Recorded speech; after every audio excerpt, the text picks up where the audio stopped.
नमस्कार विद्यार्थी मित्रहो, आपले हे आजचे चौथे व्याख्यान केटीचम महाविद्यालय नाशिक मराठी विभाग MA भाग 2 व सत्र 3.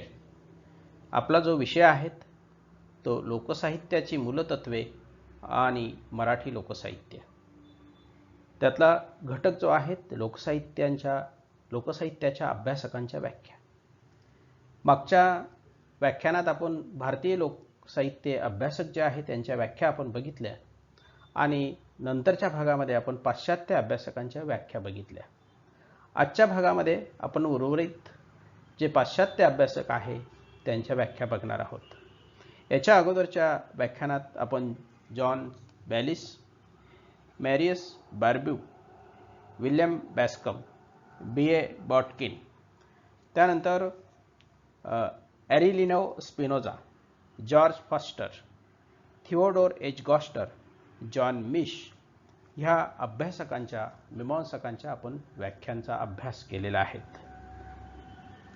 आज आपण उर्वरित जे अभ्यासक आहे त्यामध्ये Stith Thompson, Charlotte Sophia Burne, Melville Herskovits, George Herzog, Francis Utley, Ralph Steele Boggs, त्यानंतर Y.M.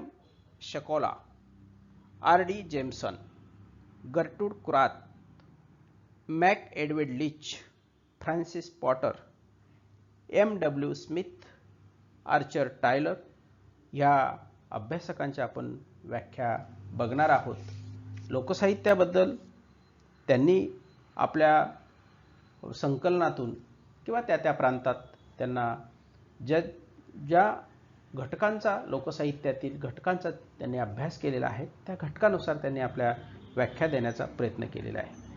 ह्या सगळ्या व्याख्या बघत असताना आपल्याला पुन्हा याची जाणीव होणारच आहे की एकच एक व्याख्या किंवा कोण्या एका अभ्यासकाची व्याख्या ही लोकसाहित्याचे परिपूर्ण आवाका किंवा परिपूर्ण अवकाश आपल्या लक्षात आणू देत नाही.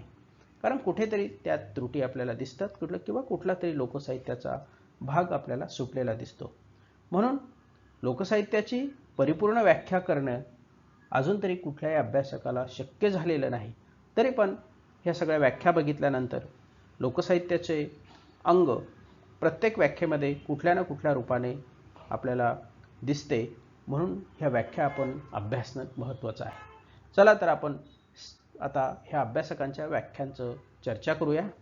स्टीथ थॉम्सन यांची व्याख्या जर आपण वाचली तर आपल्या लक्षात येतं पारंपरिकता हे लोकसाहित्याचे प्रमुख लक्षण आहे. परंपरेने आलेल्या गोष्टी. ह्या परंपरा एका व्यक्तीकडून दुसऱ्या व्यक्तीकडे हस्तांतरित होत असतात. लिखित स्वरूपात नव्हे तर स्मृती किंवा लोकव्यवहाराद्वारे त्याची जपवणूक केली जाते. साधी व्याख्या त्यांनी दिलेली आहे. अतिशय हे अभ्यासक जर्मनी ह्या देशाचे आहेत. त्यांचा विशेष अभ्यासाचा जो भाग होता तो प्राणिकथा. म्हणजे आपल्याकडे प्राणिकथांची परंपरा फार पूर्वीपासून आहे की वाघ बोलतात माणसांशी किंवा वाघ सिंह यांची एक कथा लहान मुलांना सांगितल्या जायची की म्हातारी आपल्या मुलीकडे जात असताना तिला जंगलात भेटलेले वेगवेगळे प्राणी. म्हणजे प्राणिकथेच्या बाबतीत जर्मनीमध्ये त्यांनी केलेला अभ्यास किंवा भारतातही ही परंपरा होतीच. आणि ही लोकसाहित्यामध्ये ही परंपरा आजही आपल्याला वेगवेगळ्या कथांच्याद्वारे किंवा वेगवेगळ्या लोककथांद्वारे गोष्टींद्वारे आजही आपल्याला पाहायला किंवा ऐकायला मिळते. तरी ही लोकसाहित्याचं प्रमुख लक्षण स्मृती किंवा लोकव्यवहाराद्वारे त्याची जपवणूक केली जाते ही त्यांनी व्याख्या दिलेली आहेत. दुसरे जे अभ्यासक आहे शार्लट सोफिया बर्न. ह्या अमेरिकेच्या अभ्यासक आहेत. मॉर्टन विक्रेज येथे ज्यांचा जन्म झाला. अमेरिकन फोकलोर सोसायटीच्या ह्या पहिल्या स्त्री अध्यक्ष म्हणून यांचं नाव घेतलं जातं. तर त्यांची व्याख्या जर आपण बघितली तर लोकसाहित्य ही आदिम लोकांची मानसिक अभिव्यक्ती आहे. तत्वज्ञान, धर्म, विज्ञान, चिकित्सा याद्वारे आदिम माणसाच्या मानसिकतेचे दर्शन त्यातून घडते. त्याचबरोबर इतिहास, कविता, साहित्य किंवा अन्य प्रकारच्या बौद्धिक क्षेत्रातही त्याचे प्रतिबिंब आढळते. पूर्वी आपण म्हणतो की लोकसाहित्य हे अनादी कालापासून चालत आलेल्या परंपरा, रूढी किंवा अन्य सगळ्या घटकांबरोबर पुढच्या पिढीकडे ते स्थलांतरित होत असतं किंवा त्याचं पुढच्या पिढीमध्ये ते आपोआप चालत जाते. मग ह्या सगळ्या आदिम लोकांची जी मानसिक अभिव्यक्ती आहे, जे असेल त्यावेळचं मानसशास्त्र असेल, त्यावेळचं काय त्यांचं जे जे काही असेल ते आपोआप पुढच्या पिढीकडे लोकसाहित्यातल्या विविध घटकातून काय होत असतं, स्थलांतरित होत असतं. तत्वज्ञान, धर्म आणि विज्ञान या चिकित्साद्वारे आदिम माणसाच्या मानसिकतेचे दर्शन यात घडते. म्हणजे सगळे लोकसाहित्य अभ्यासक जर आपण बघितले तर हे अँथ्रोपॉलॉजिस्ट म्हणजे मानववंशशास्त्रज्ञ आणि सोशॉलॉजिस्ट म्हणजे समाजशास्त्रज्ञ होते. आता त्यात मानसशास्त्रज्ञ हाही भाग इथे येतो. म्हणजे मानसशास्त्रज्ञ हे सुद्धा लोकसाहित्याच्या अभ्यासकाचा भाग, माणसाच्या मनाच्या किंवा मनाच्या वर्तनाचा अभ्यास करणारे जे शास्त्र आपण म्हणतो मानसशास्त्र म्हणजे मानसिकता, ते त्याचे दर्शन सुद्धा लोकसाहित्यातल्या विविध घटकांद्वारे होते. एखादी म्हण जर आपण बघितली किंवा एखादी परंपरा बघितली, एखादा सण बघितला, एखादं लोकगीत बघितलं, तर त्यातून आपल्याला त्यावेळचं तत्वज्ञान, त्यावेळचं धर्म, त्यावेळचं विज्ञान आपल्याला दिसते, दर्शन होते. आणि हे सगळ्या गोष्टींचा परिपाक म्हणूया किंवा प्रतिबिंब म्हणूया, त्याचा इतिहास, कविता आणि साहित्य व अन्य प्रकारच्या बौद्धिक क्षेत्रातही त्याचे प्रतिबिंब आढळतं, असे ह्या अभ्यासकाचे म्हणणे आहेत. नंतरचे अभ्यासक हे अमेरिकेचेच आहेत, मेलविल हर्स्कोविट्झ. ते म्हणतात, लोकसाहित्य पूर्वयुगीन सुसंस्कृत आणि सुशिक्षित समाजाचे सांस्कृतिक अवशेष रूप असते. अलिखित साहित्य म्हणजे लोकसाहित्य मानव संस्कृतीच्या व्यवहाराचे दर्शन लोकसाहित्यातील जीवन अवशेषामुळे होते. आता भूतकाळ म्हटल्यानंतर मानवाची पूर्वीची संस्कृती, मानव संस्कृतीच्या त्या काळच्या व्यवहाराचे दर्शन आणि त्यावेळेतले जीवन अवशेष, काय त्यावेळेचं जीवन जगताना कशा पद्धतीने जे काही शिल्लक राहिलेले असेल जीवन जगत असताना, त्याचा जो सार रूप आहे तो भाग आपल्याला लोकसाहित्यातल्या विविध सांस्कृतिक अवशेष रूपातून किंवा अलिखित साहित्यातून आजही बघायला मिळते. त्यानंतर पुढचे जे अभ्यासक आहे जॉर्ज हर्जॉग, हे अमेरिकेचे अँथ्रोपॉलॉजिस्ट म्हणजे मानववंशशास्त्रज्ञ होते. त्यांनी जी व्याख्या दिलेली आहे ती व्याख्या बघा, लोकसाहित्यात सांस्कृतिक विकासाच्या वेगवेगळ्या अवस्थांचे दर्शन घडते. याचे कारण लोकसाहित्यात मौखिक परंपरेने भूतकालीन अवशेष टिकून ठेवलेले असतात. हे लोकसाहित्य मौखिक परंपरेने एका पिढीपासून दुसऱ्या पिढीपर्यंत चालत येते. ही मौखिक परंपरा मिथ्स, ज्याला आपण मराठीमध्ये दंतकथा असं म्हणतोय, मिथ्स, की दंतकथेच्या बाबतीत कधी प्रश्न विचारायचे नसतात, का, कधी, कसे, फक्त त्या कथा ऐकायच्या असतात. लोककथा तर म्हणजे लोककथांमधलाच हा एक उपप्रकार आपण म्हणूया. लोकगीते, लोकोक्ती. आता लोकोक्ती बघा, त्या काळातले लोकांनी लौकिक काही मिळवलेले असेल, पराक्रम केला असेल, शूर वीरत्व दाखवले असेल किंवा आणखीन काही, ते लोकोक्ती. संगीत हा सुद्धा नव्याने म्हणजे लोकसाहित्यातला हा उपप्रकार आहेच. पण लोकसंगीत हे सुद्धा लोकसाहित्यातलं फार मोठा लोकनृत्य यातून प्रगट होत असते. लोकरूढी, लोकविश्वास यांचाही समावेश लोकसाहित्यात होतो. आपण मागच्या व्याख्यानामध्ये हे तुम्हाला मी सांगितले की लोकाचार, लोकरूढी, लोकांचा विश्वास म्हणजे त्या लोकांच्या विश्वासामध्ये एखाद्या ठिकाणाला महत्त्व देत होते, तिथलं लोक त्या एखाद्या ठिकाणाची पूजा अर्चा करतात, म्हणजे लोकांचा विश्वास आहे. म्हणजे स्थान महात्म्य किंवा लोकांच्या रूढी आहे, वृक्षपूजा करणे, प्राणीपूजा करणे.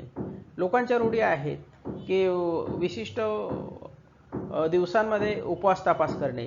ह्या सगळ्या काय असेल त्याच्या पाठीमागची कारणमीमांसा वेगवेगळी असेल, परंतु ह्यातून लोकसाहित्य आपल्याला दिसते. हे लोकसाहित्यातून आपल्याला ह्या सगळ्या गोष्टी अनुभवायला येतात आणि त्याद्वारे लोककथा निर्माण होत असतात, त्याद्वारे लोकगीतं निर्माण होत असतात, त्यातून लोकनृत्य निर्माण होत असतं, त्यातून आणखीन मिथ्स तयार होत असतात. ह्या सगळ्या मौखिक परंपरा आपल्याला ह्या व्याख्यातून व्याख्यांमधून जॉर्ज हर्जॉग आपल्याला सांगतात. नंतरचे अभ्यासक आहे फ्रान्सिस उटली. हे अमेरिकेतील वॉटरटाउन ह्या प्रांतात त्यांचा जन्म झालेला आहे. ते म्हणतात, मौखिक स्वरूपात संक्रमित होणाऱ्या साहित्याला लोकसाहित्य म्हणतात. आता मौखिक स्वरूप, मौखिक परंपरा, एका पिढीकडून दुसऱ्या पिढीकडे चालत आलेली मुखोद्गत कथा असतील, कहाण्या असतील, वाक्प्रचार असतील, म्हणी असतील, त्यानंतर मिथ्स असतील, परंपरा असतील, ह्या सगळ्या साहित्याला लोकसाहित्य म्हणतात. हे लोकसाहित्य दूर राहणाऱ्या आदिम जातीमध्ये, सुशिक्षित नागर, ग्रामीण, उच्चवर्गीय लोकांमध्ये असते. मौखिक परंपरा हेच या साहित्याचे प्रमुख लक्षण आहे. मौखिक परंपरा किंवा मुखोद्गत परंपरा, लोकसाहित्य अशिक्षित लोकांमध्येच असते असंही नाही. माणूस जिथं जिथं वस्ती करून राहतो किंवा समूहाने राहतो तिथे लोकसाहित्याची निर्मिती होत असते. मग ती मनोरंजनासाठी होत असते, किंवा ती प्रबोधनासाठी होत असते, किंवा ती पुढच्या पिढीला काही गोष्टी निसर्गातल्या जी गूढ आहे त्याचं आकलन होण्यासाठी होत असते. मग आदिम जातीमध्ये असतील, सुशिक्षित लोकांमध्ये असतील, नागर लोकांमध्ये असतील, ग्रामीण उच्चवर्गीय लोकांमध्ये असते. हा सगळ्या घटकांमध्ये किंवा सगळ्या लोकांमध्ये लोकसाहित्य असतं असं फ्रान्सिस उटली आपल्याला ह्या व्याख्यांमधून सांगतात. नंतरचे अभ्यासक आहे राल्फ स्टीलबॉक्स. यांची व्याख्या जर बघितली तर आपल्या लक्षात येतं की ह्या व्याख्येतून अनुकरण आहे. बघा, एका पिढीकडून दुसऱ्या पिढीकडे हस्तांतरित होऊन मानवाचा इतिहास त्यातून सुरक्षित ठेवला जातो. म्हणजे अतिशय महत्त्वाची गोष्ट आहे अनुकरण. हा मानवाचा स्वभाव असा असते. अनुकरणाचा डार्विनचा जो सिद्धांत आहे, जर एखादी गोष्ट आपल्याला येत नसेल आणि ती येण्यासाठी दुसरा व्यक्ती ती कृती करत असेल तर त्याचं अनुकरण करून आपण ती शिकण्याचा प्रयत्न करतो. प्राण्यांचंही तसंच असतं, पण मानव शिकण्यासाठी त्यातून त्या व्यक्तीकडून किंवा त्या घटकाची किंवा त्या असलेल्या विषयाची माहिती घेऊन आपण शिकण्याचा प्रयत्न करतो. तर हाही दुसरा एक भाग आहे. तर त्यांची व्याख्या आपण बघूया. प्रचलन आणि परंपरा ह्या गोष्टी लोकसाहित्याच्या प्रमुख कसोट्या आहेत. या सामग्रीचा वाङ्मयीन रचनेशी संबंध असू शकतो. लोकसाहित्य लिपिबद्ध झाले असण्याची शक्यता असून अभिजात वर्ग आणि साहित्य परंपरा यावरही त्याचा प्रभाव पडलेला असावा, किंवा साहित्यातील तत्वांचा स्वीकारही लोकसाहित्याने केला असावा. पण ज्याला लोकसाहित्य म्हणता येईल त्यातून मौखिक परंपरेद्वारे अथवा अनुकरणाद्वारे एका पिढीकडून दुसऱ्या पिढीकडे हस्तांतरित होऊन मानवाचा इतिहास त्यातून सुरक्षित ठेवला जातो. जो मानवाचा इतिहास आहे, आता इतिहासामध्ये इतिहास हा कदाचित कधी कधी युद्ध झालं तर वाईट असू शकतो. एखाद्या प्रांताचा विकास झाला असेल, एखाद्या प्रांतात सुराज्य नांदलं असेल तर तो इतिहास चांगला असू शकतो. किंवा इतिहास हा म्हणून जो काही भाग आहे भूतकाळातील घडलेल्या घटना, तर त्या कशा होत्या हा लोकसाहित्याच्याद्वारे पुढच्या पिढीकडे हस्तांतरित होत असतात, किंवा पुढच्या पिढीला ते कळत असते. एका पिढीकडून दुसऱ्या पिढीकडे तो मुख्य किंवा मौखिक स्वरूपात तो जात असतो असं यांचं म्हणणं आहे. नंतरचे जे अभ्यासक आहेत ते R.D. जेम्सन. आता R.D. जेम्सन हे किंगस्टन या प्रांतातील. ते म्हणतात लोकसाहित्याच्या सामग्रीमध्ये मिथ्स म्हणजे दंतकथा, मागे आपण बघितलं, लोककथा, परंपरा, लोकविश्वास, लोकभ्रम, विधी, रूढी, लोकनृत्य यांचा अंतर्भाव होतो. मानवी आकांक्षा आणि मनातील भीतीचे अभिव्यक्ती लोकसाहित्यातून व्यक्त होते. आता इथे बघा, विधी, वेगवेगळ्या विधी केल्या जातात. आता साध्या विधी आपल्याला अनेक विधींचे अनेक प्रकार आहे. एखादं मूल जन्माला आल्यानंतर त्याचं 5व्या दिवशी किंवा 12व्या दिवशी महाराष्ट्रात बारसं आपण ज्याला म्हणतो किंवा पाचवी असं म्हणतो, तो विधी केला जातो. जसं माणूस जन्माला आल्यानंतर त्याच्या नावाचं नामकरण करण्यासाठी किंवा त्याचं नाव ठेवण्यासाठीचा केलेला विधी, तसंच माणूस मृत्यू पावल्यानंतर सुद्धा त्याला मर्त्यक कर्म किंवा मर्त्यक विधी असं म्हटलं जातं. मग ते वेगवेगळ्या समूहाच्या जशा परंपरा असतील, हिंदूंमध्ये वेगळं कर्म केलं जातं, जैनांमध्ये वेगळं केलं जातं, बौद्धात्मामध्ये वेगळं केलं जातं, मुस्लिमांमध्ये वेगळं केलं जातं. हा विधी नुसता मानवाच्या जन्माला आल्यापासून तर मृत्यूपर्यंत मध्ये अनेक विधी असतात. ही विधीसुद्धा लोकसाहित्यात एक काहीतरी वेगळेपण किंवा त्या पाठीमागची काय भूमिका असेल ती सांगून जात असते. रूढी आहेच की रूढी परंपरा हा लोकसाहित्याचा तर मुख्य भागच आहे. लोकनृत्य असेल यांचा अंतर्भाव ह्या लोकसाहित्याच्या व्याख्यामध्ये R.D. जेम्सन यांनी केलेला आहे. यानंतर पुढचे अभ्यासक आहे Y.M. शॅकलो. हे रशियन अभ्यासक आहेत. हे म्हणतात लोकसाहित्य गतकाळाचा प्रतिध्वनी आहे, भूतकाळाचा तो प्रतिध्वनी आहे. त्यानंतर तसेच वर्तमान काळातील तो शक्तिशाली आवाज आहेच. लोकसाहित्य म्हणजे केवळ प्राचीन असते असे जर आपण मानत गेलो तर वर्तमान काळातील त्याचे महत्त्व आणि त्याच्या सामाजिक वैशिष्ट्याला आपण विसरून जाऊ. लोकसाहित्य वर्गसंघर्षाचे अस्त्र होते आणि आजही आहे. ते वाङ्मया इतकेच कलात्मक असते. ते दोन्ही वर्गाच्या संघर्षाची अभिव्यक्ती असते. गतकाळाचा प्रतिध्वनी असते म्हणजे गतकाळातल्याच गोष्टी पुढच्या पिढीकडे स्थलांतरित किंवा संक्रमित होत असतात. वर्तमान काळात तो शक्तिशाली आवाज आहे. लोकसाहित्य म्हणजे केवळ प्राचीन असते असे जर आपण मानत गेलो तर वर्तमान काळातील त्याचे महत्त्व कमी होईल. म्हणजे वर्तमान काळात सुद्धा नव्याने काही गोष्टींची भर लोकसाहित्यात पडत असते असे यांना इथं सांगायचे आहे.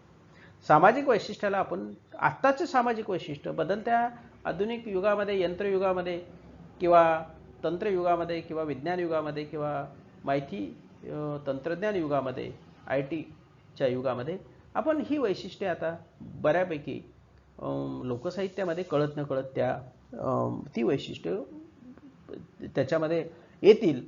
म्हणून नुसताच भूतकाळ किंवा नुसतंच भूतकाळातेच प्रतिध्वनी आहे किंवा भूतकाळातल्याच गोष्टी आहे असं जर आपण म्हणत राहिलो तर वर्तमान काळातही काही नव्याने गोष्टी त्यात समावेश होतील तर होतात हे आपण विसरता कामा नये.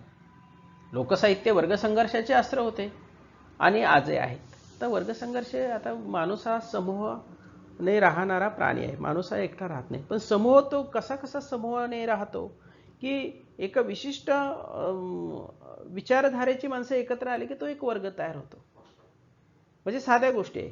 शाकाहारी आहार करणारा माणसं एकत्र आले की ती शाकाहारी वर्ग, मांसाहारी आहार करणारे माणसं एकत्र आले की ती मांसाहारी वर्ग, किंवा डोंगरदऱ्यांमध्ये राहणारा जिथं तो रमतो माणूस तो एक वर्ग, किंवा समुद्रकिनारी राहणारा माणूस तो एक वर्ग.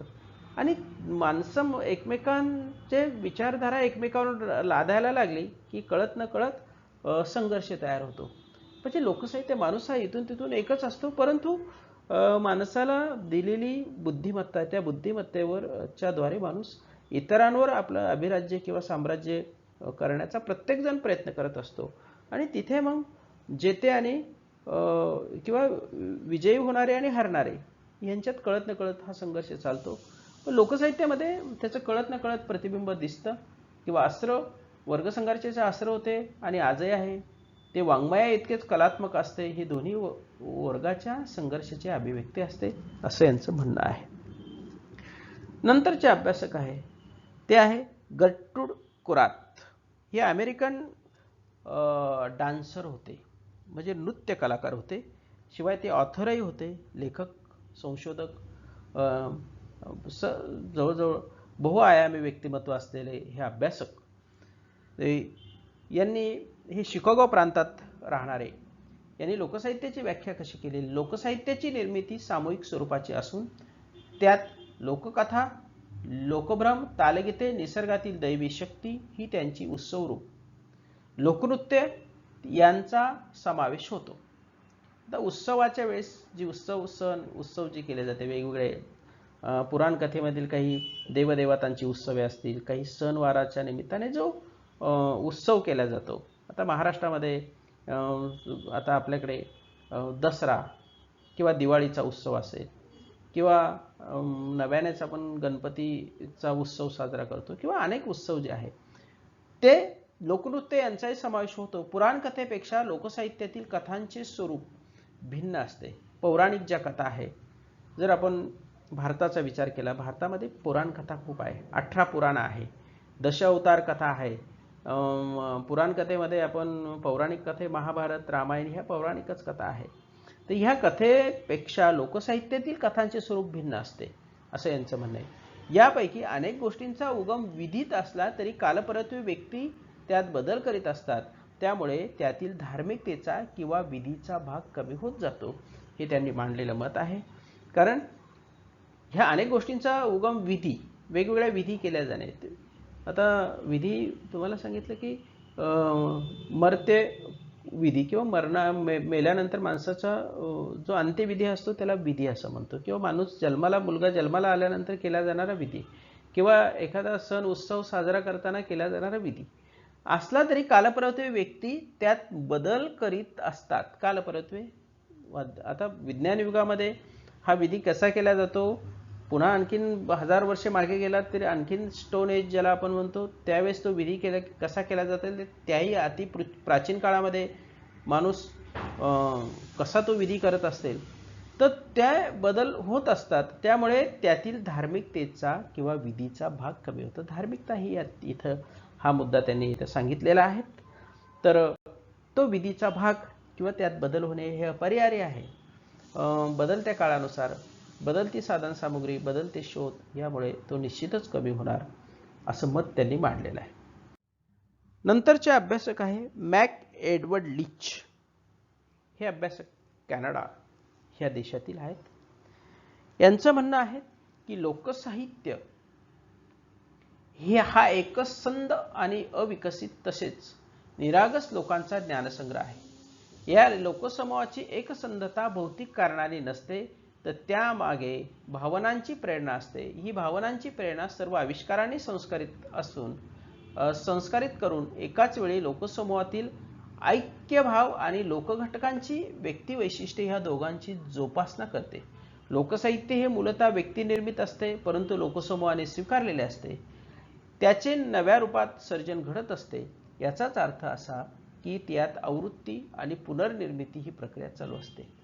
आता बाकीचा सगळा भाग आहे लोकसमूहाची निर्मिती आहे, एकसंध ती सगळी भावना लोकांच्या प्रेरणा असते, त्यातून ते आविष्काराने संकलित होत असते. पण इथं एक दुसरा मुद्दा यांनी मांडलेला आहे की लोकसाहित्य हे मूलतः व्यक्तिनिर्मित असते, एका व्यक्तीची निर्मिती असते, परंतु ती समूहाने स्वीकारल्यामुळे ती सामूहिक होते आणि त्याचे सामूहिक झाल्यानंतर प्रत्येकाचं पुन्हा त्यामध्ये काहीतरी योगदान सुरू होतं किंवा योगदान मिळते आणि त्याचे नव्या रूपात सर्जन घडते. सर्जन याचा असतं नवनिर्मिती घडत असते. याचाच अर्थ असा की लोकसाहित्याची निर्मिती, आवृत्ती आणि पुनर्निर्मिती ही अशा पद्धतीने होत असते. ही प्रक्रिया सतत चालू असते असं मॅक एडवर्ड लिच यांचं म्हणणं आहे. नंतरचे अभ्यासक आहेत फ्रान्सिस पॉटर. प्राचीन जीवनाचे अवशेष म्हणजे जे लोकसाहित्य माणसाचे जीवन अतिशय मंदगतीने विकसित होत असते. समाज जीवनातील रूढी, विश्वास यांना कालप्रवाहात आदिबंधाचे रूप प्राप्त होते.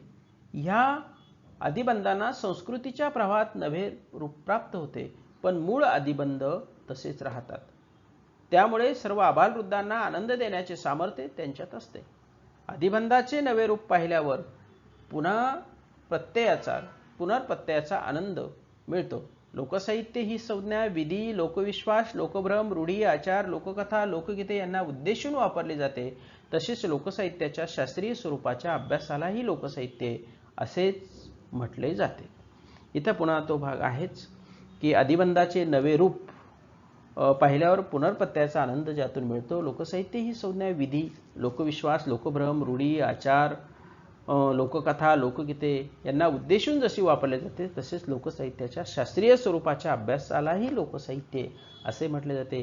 लोकसाहित्याचा अभ्यास शास्त्रीय स्वरूपाने करणे, त्याच्या शास्त्रीय स्वरूपाने याचा अर्थ त्या पाठीमागे लोकसाहित्याची कथा निर्माण होण्यासाठी कुठली उद्देश होता किंवा कुठला हेतूने ही कथा निर्माण केली, त्या पाठीमागे विज्ञान काय आहे, त्या पाठीमागे प्रबोधन काय आहे, त्या पाठीमागे लोकांना कुठल्या सूचित केलेल्या आहेत, या सगळ्या गोष्टींचा जो अभ्यास आपण केला जातो तो शास्त्रीय स्वरूपाने. एखादी कथा असेल तर त्या कथेमागे नेमकं कुठलं प्रबोधन लेखकाला करायचं आहे, त्या लोकसाहित्याच्या कथेला करायचं आहे. एक जर आपण कथा घेतली तर लीळाचरित्रातील काऊचिऊची कथा आहे, ती आपण छोट्या मुलांना सांगतो. तसेच त्या कथेतून छोटे मुलं असतील किंवा एकूणच मानव जमातीला एक प्रबोधन केलेलं आहे की त्या कथेमध्ये चिमणी आपलं घर बांधताना मेणाचं बांधते. मेणाचं म्हणजे अतिशय चांगलं, की जे पावसाने खराब होणार नाही, वाहू जाणार नाही, म्हणजे ती पावसाळ्यात सुरक्षित राहील. आणि कावळ्याने बांधलेलं शेणाचं घर, तर शेणाचं घर पाऊस पडल्यानंतर शेण पावसात वाहून जातं आणि मग तो उघड्यावर पडतो. आणि मग तो कावळा त्या चिमणीकडे याचना करतो, मला तुझ्या घरामध्ये राहू दे. थोडक्यात यातून कुठली तरी सूचना की माणसाने वेळोवेळी आपली कामं किंवा योग्य पद्धतीने जे टिकेल, जे आपल्याला उपयोगात येईल अशा पद्धतीने आपली कामं करत जावा, हा भाग त्या पाठीमागे मला तरी दिसतो. आणखीन काही वेगळी हेतू त्या लोककथेमागे किंवा त्या गोष्टीमागे असेल तो आपण शोधला तर, किंवा शास्त्रीय अभ्यास, लोकसाहित्याचा अभ्यास शास्त्रीय पद्धतीने केला तर आपल्याला निश्चितच ते जाणवेल. नंतरचे अभ्यासक आहेत M.W. स्मिथ. हे US मधलेच अभ्यासक आहे. वेस्ट व्हर्जिनिया 1957 मध्ये यांचा जन्म अमेरिकेमध्ये झालेला आहे. ते म्हणतात, लोकसमूहाचे पारंपरिक जीवन म्हणजेच व्यापक अर्थाने लोकसाहित्य असे म्हटले जाते. लोकसाहित्यात लोकविश्वास, लोकभ्रम, विधी, धार्मिक आचार तसे दैवतकथा, लोककथा, लोकगीते यांचा समावेश होतो. मात्र संगीत, नृत्य, चित्रकला ह्या गोष्टी लोकसाहित्याशी संबंधित अशा असूनही त्या मूलतः भिन्न आहेत. त्या लोकसाहित्यात आहेत. संगीत आहे, नृत्य आहे, चित्रकला आहे, शिल्पकला आहे, आणखीन अनेक कला आहे. हे सगळ्या कला जरी लोकसाहित्यात असल्या तरी त्या भिन्न आहे असं त्यांचं मत आहे. बाकीचं घटक आलेलेच आहे लोकसाहित्यात. लोकविश्वास, लोकभ्रम, विधी, धार्मिक आचार, दैवतकथा, लोककथा हा भाग त्यांनी मांडलेला आहे. नंतरचे अभ्यासक जे आहे शेवटचे, आर्चर टायलर, हे अमेरिकेतलेच अभ्यासक आहे. लोकसाहित्य एका पिढीकडून दुसऱ्या पिढीकडे संक्रमित होत असते. त्याचा निर्माता अज्ञात असतो. त्याची निर्मिती कोणातरी एका व्यक्तीकडून झालेली असली तरी निश्चितपणे त्या व्यक्तीचे नाव सांगता येत नाही. जरी एखाद्या कर्त्याचे नाव समजले तरी बदलत्या काळात त्या रचनेत इतकेच बदल झालेले असतात की ती रचना पुन्हा एका व्यक्तीची न राहता साऱ्या समाजाची झालेली असते. त्यामुळेच ह्या रचनेला लोकसमूहाच्या रचनेचे स्वरूप प्राप्त झालेले असते. पाश्चात्य विचारवंत जे आहे, ह्या विचारवंताने सांगितलेल्या ह्या फोकलोरच्या व्याख्या ज्या आहेत, ह्या फोक लिटरेचरच्या नाही, इथे ही गोष्ट आपण लक्षात घ्या. तर आर्चर टायलर म्हणतात की एका पिढीकडून दुसऱ्या पिढीकडे संक्रमित होणे हाही भाग आहेत. याचा निर्माता अज्ञात असतो, ज्ञात नसतो, माहीत नसतो. त्याची निर्मिती कुणीतरी एका व्यक्तीकडून झालेली असली तरी निश्चितपणे त्या व्यक्तीचे नावही सांगता येत नाही. जर एखाद्या कर्त्याचे नाव समजले तर त्या बदल्यात त्या काळात त्या रचने इतकेच त्या काळात बदलत्या काळात त्यात रचने इतकेच बदल झालेले असतात की ही ती रचना कुणा व्यक्तीची न राहता समाजाची झालेली असतात. थोडक्यात ह्या सर्व व्याख्या आपण जर बघितल्या तर आपल्या लक्षात येईल की लोकसाहित्य हे लोकांशी किंवा जिथं माणूस आहे किंवा व्यक्ती आहे जिथे तो राहतो तिथं लोकसाहित्याची निर्मिती कळत न कळत होत असते. निर्मिती हो अगर ना हो तरी त्याच्या कृती व्यक्तीतून किंवा त्याच्या असलेल्या जीवन जगण्याच्या शैलीतून म्हणाया किंवा सकाळपासून तर संध्याकाळपर्यंत तो लोकसाहित्यातल्या कुठल्या ना कुठल्या घटकामध्ये जगत असतो. अशा ह्या व्याख्या आज आपण बघितलेल्या आहेत. भारतीय अभ्यासक, त्यानंतर पाश्चात्य अभ्यासक आणि भारतीय अभ्यासक हिंदी भाषिक त्यांच्या व्याख्या आपण बघितलेल्या आहे. या सर्व व्याख्या आपण स्टँडर्ड डिक्शनरी फोकलोर जी आहेत न्यूयॉर्कची त्यातनं घेतलेल्या आहेत. या संदर्भात लोकसाहित्य मीमांसा भाग पहिला लेखक डॉक्टर विश्वनाथ शिंदे यांचंही पुस्तक ह्या व्याख्यांसाठी आपण संदर्भ म्हणून घेतलेले आहेत. तर आजच्या ह्या व्याख्यानामध्ये आज इथे आपण थांबतो आहे. नंतरच्या भागात पुढील जो घटक आहे तो अभ्यासणार आहोत. धन्यवाद.